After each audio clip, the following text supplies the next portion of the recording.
The dust has settled after Elden Ring's release, and now there's a moment to check out the last gen versions. The state of PS4, Xbox One, Pro and One X, and fundamentally, see if any of these consoles put in a decent enough release of the game. Yes, we know frame rates won't be ideal, expect wavering sub 60 FPS performance on PS4 Pro and One X, and a 30 FPS cap with uneven frame pacing on the base consoles. And yes, we know visual settings are pared back next to PC, PS5 and Series X in key areas like world detail and shadows. Still, despite the worse frame rate, the cutback settings, are these versions of Elden Ring running well enough to enjoy? Is a PS5 or a Series X essential, or can you get by just fine here?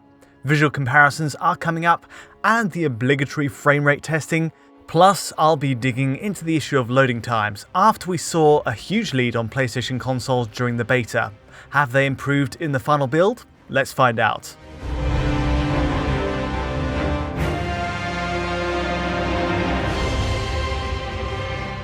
To cut to the chase a bit, let's kick off with the base Xbox One version. Really, this is the worst of the four, the one with the heaviest compromises in both playability and visuals. We saw it during the network beta, of course, so maybe we shouldn't be too surprised. Again, developer From Software uses several tricks to try squeeze base Xbox One into a playable state at a 30 FPS target. Just emerging to Limgrave, a low setting is used for environmental shadows. Grass density also uses the engine's very lowest setting. It's worse than the base PS4 version all round, which I'll get to, in both grass and shadows, and ultimately, it makes Limgrave look barren and lacking any depth. Ambient occlusion is often very pared back on Xbox One too. Check out this shot of an undead horde.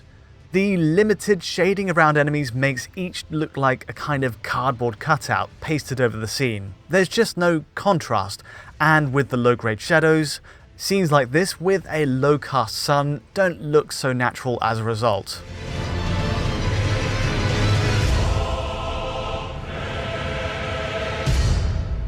Looking at the base Xbox One next to the One X, and even Series X in its quality mode, you can see the huge gulf in visual quality.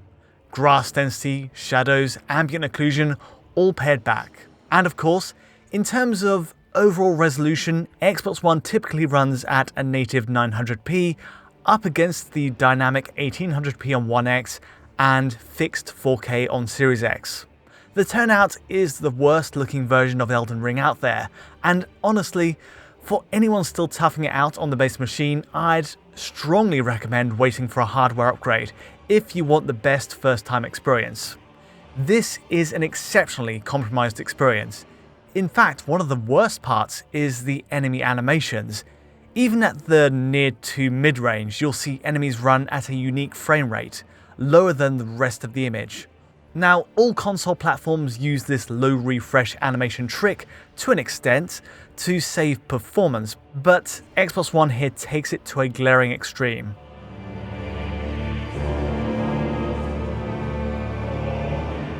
Despite all of these cutbacks, the frame rate on Xbox One is still nowhere near where it needs to be. For small dungeons like the Stranded Graveyard tutorial area, it settles at 30 FPS easily enough, but of course, the snag is that 30 FPS cap with uneven frame pacing, a quirk of From Software's engine stemming all the way back to Demon's Souls on PS3. An unevenly frame-paced 30 FPS we expected though. The real trouble is in the wild, erratic performance while outdoors.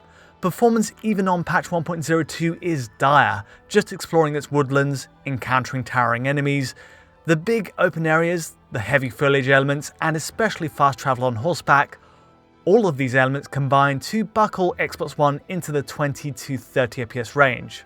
Honestly, it's hard to find a moment where it truly holds a consistent 30 FPS. Now, I expected a rough turnout after the beta, but it's hard to find any real improvement over what we saw a few months ago. The bottom line is, Xbox One is still just not good enough.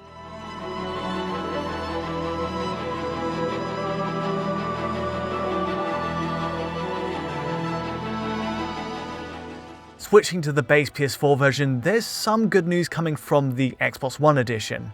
The resolution, for a start, is typically at a native 1080p, an upgrade over Xbox One's 900p. Also, grass density is boosted to a higher preset, filling out Limgrave's pastures with more detail on approaching the tree sentinel here. And yes, while shadows, ambient occlusion, and draw distances are significantly pared back next to the PS5 and Series X, at least enemy animations aren't too aggressively lowered in quality at a distance as they are on Xbox One. In every sense, this feels like the console from Software targeted as the kind of standard release, the one from which PS4 Pro and PS5 build on to enhance their visuals, as you can see in this three-way split. Don't expect any lavish settings or visual flourishes, but still on a 1080p display, the base PS4 does the job reasonably well. From a visual perspective, PS4 hands in a solid baseline take on Elden Ring. The only real issue on PS4 in its launch day state, I'd say, is in performance. Again, we see the same uneven frame pacing on its 30fps cap as Xbox One, no surprises there. PS4's overall frame rate is also more consistent at 30fps, though with the frame times fluctuating so wildly, it doesn't always feel so smooth. Drops under 30fps are less common, usually limited to areas with lots of enemies, fast travel, or alpha heavy moments. In fact, the worst I've seen is this encounter with the dragon, putting it in the 25 to 30fps range, even if only for a spell. Even in these cases, it never drops as heavily as base Xbox One. Clearly not ideal, but the game is more in line with what we'd expect of a last-gen experience. Given the high number of PS4s out there in the wild right now, and the low stock of PS5 consoles, at a push, this is a stable way to jump into Elden Ring ahead of buying into new hardware.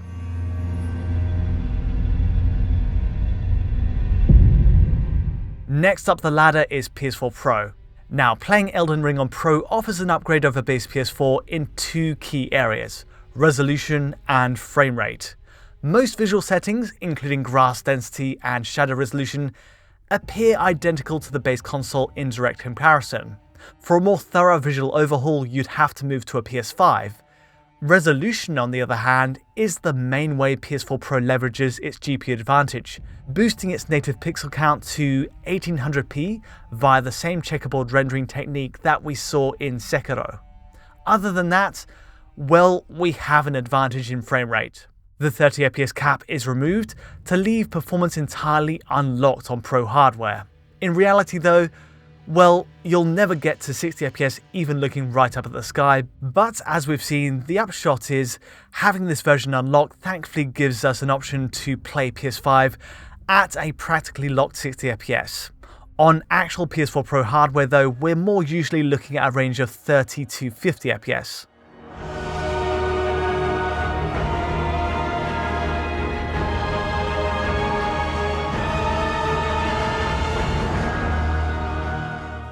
The range of performance on PS4 Pro is, let's say, wide and varied. In general, Pro gives the highest average frame rate of all last-gen machines, 1x included, much like we saw in the beta. The round table hold area, for example, gives us the highest reading at 50fps, while frame rates hover at 35fps in battle or fast travel. I think on balance, this is preferable to having a 30fps cap with uneven frame pacing, just about. I'm happy to see the frame rate unlocked given the ongoing issues in From Software's engine in capping at a half refresh, plus seeing PS5 and Series X struggle to lock at 60fps anyway in their quality modes. PS4 Pro isn't missing out too much on the playability side. Visual quality is the real drawback though.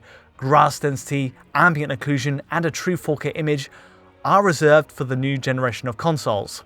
Otherwise, this is, well, a very acceptable way to enjoy Elden Ring on last-gen consoles.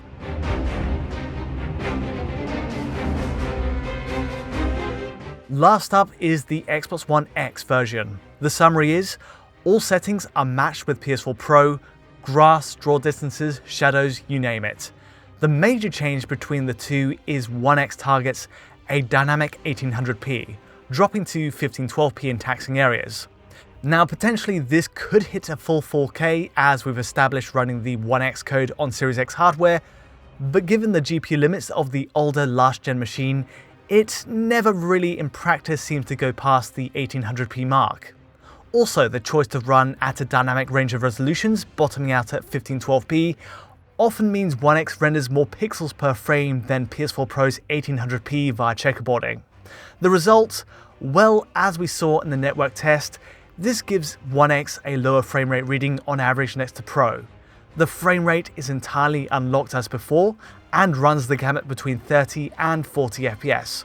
Crucially, you'll see areas like the round table hold seem to hover at around 35 FPS, where PS4 Pro could run at up to 50 FPS.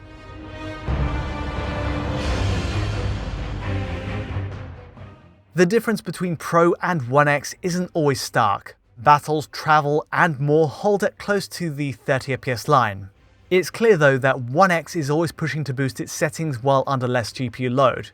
As we've seen, ambient occlusion engages for a few seconds across the scene just after lightening the GPU load by looking up at the sky. Looking up and then down like this shows just how dynamically its visual settings change. The higher resolution and potential for higher settings where One X's GPU might stretch to it are possible advantages, but it's rarely a clear-cut advantage in side-by-side shots. PS4 Pro's frame rate lead sticks out more in practical terms, making it my preference of the two, but playing Elden Ring on One X is very comparable.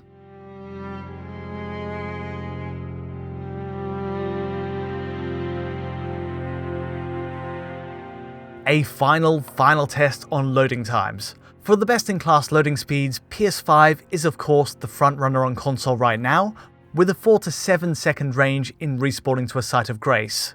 Still, the last-gen consoles are acceptable enough, I think. For example, dying to Margit the Fell takes us to a nearby site of grace, with PS4 Pro turning in the best result at 24 seconds, closely trailed by One X at 26, and then the two base consoles on around 29 seconds.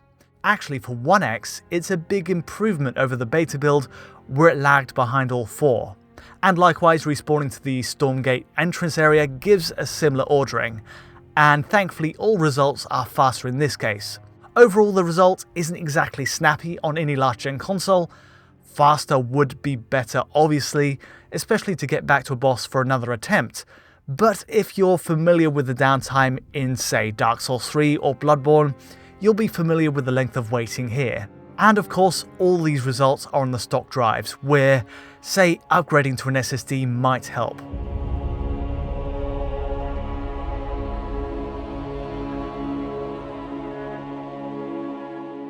That's the lowdown on Elden Ring on last-gen consoles.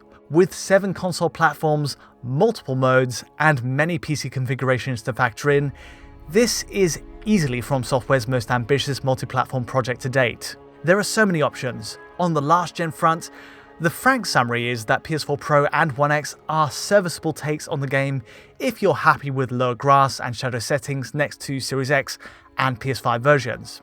Another drawback? Well, frame rates run at the lower end of the 30 to 50 FPS range, and lastly, loading times are slower than the new generation of consoles. But accepting all of this, PS4 Pro and One X are still very playable takes on From Software's latest work, with Pro taking a lead on the frame rate side.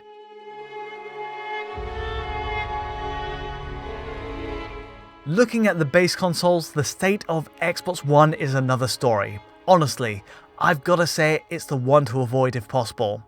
The visuals take such a hit next to the other machines, whether it's the blocky shadows, the 900p image, low enemy animation frame rates, or the 20 to 30 FPS performance. Not much has changed since the beta, which is a shame. I'd go so far as to argue any first-time playthrough of Elden Ring is wasted on Xbox One. A game of this scope deserves so much better, and I'd strongly advise waiting for a console upgrade.